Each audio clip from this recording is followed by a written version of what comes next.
Okay, look, Dark.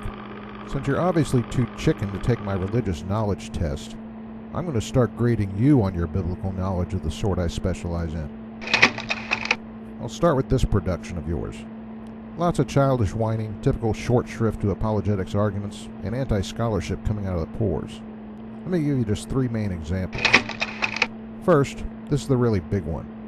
You pose this contest between Elijah and the priest of Baal as some sort of contradictory exercise to stated principles of not putting God to the test. You know, this is a clear example of the sort of knowledge you so sorely lack, and from it I can see why you're so anxious to run away from my religious knowledge test. Get a clue, Dark. This whole episode at Mount Carmel was a classic example of what in an agonistic society was regarded as an honor challenge. It wasn't a debate, and it wasn't a test. It was Yahweh challenging Baal to a public showdown. You may as well call a football game or a chess match a debate. And that's also why Elijah was tossing insults, by the way. Ironically, that's one of the few things you do get right. The whole point was ponage. Now, I know your little mind is working overtime because you have no idea what I'm talking about. So let me add that Elijah in this context was acting as Yahweh's authorized covenant broker, while the priest of Baal acted as Baal's brokers. So Elijah's role would precisely have been to issue the honor challenge on Yahweh's behalf. It wasn't God showing up on demand. Jesus was God's covenant broker too, but the honor challenge there was a different one. Jesus was one party and Satan the other, and the point was for Jesus to resist the temptations without any aid as a way to validate his own divine identity. So yeah, there, bringing God the Father in would have been a test because the Father was an outsider to the challenge. But in the case of Elijah, it was God who was a party to the challenge. Now, second. This one's more trivial, but it's just as much a reflection of your abject ignorance. You're whining here about Elijah using water during a drought. Well, let me show you something. Know what this is? It's a satellite view of the modern city of Haifa in Israel. Haifa is built on the north slope of Mount Carmel, which I had Google Maps marked with that A. You know what this is right here? It ain't Porky Pig's sandbox. It's the Mediterranean Sea. It's only a couple of miles away, so that's an obvious place to get water. And duh, it's not even drinkable, so there's no issue of wasting something drinkable.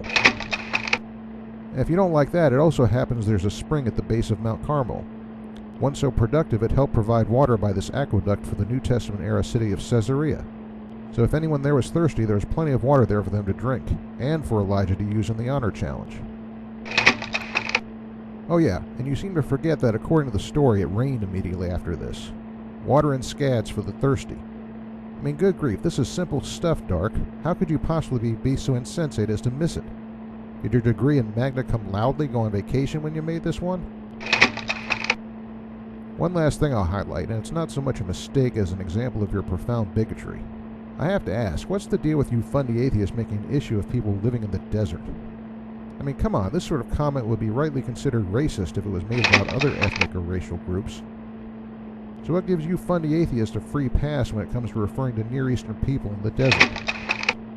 By the way, technically the area around Mount Carmel isn't even desert. It's on the edge of what's called the coastal plain. So you're not only being racist by calling the Israelites desert people for derogatory purposes, you're also showing your ignorance of the topography of the Bible.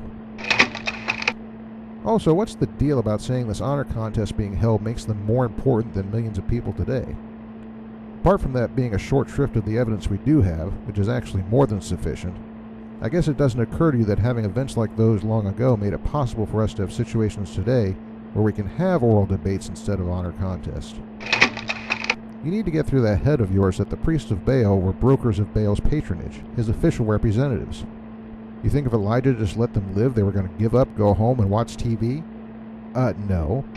The honor of Baal had just been blown out of the water. They consider it their solemn duty to get some payback. The whole contest was effectively the result of a declaration of war between Yahweh and Baal as suzerains.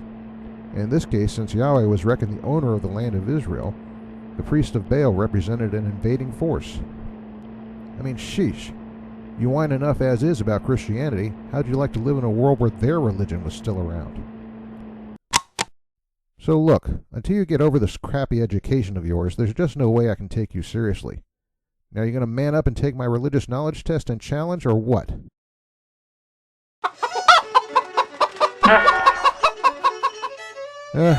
I guess he'll just keep laying eggs.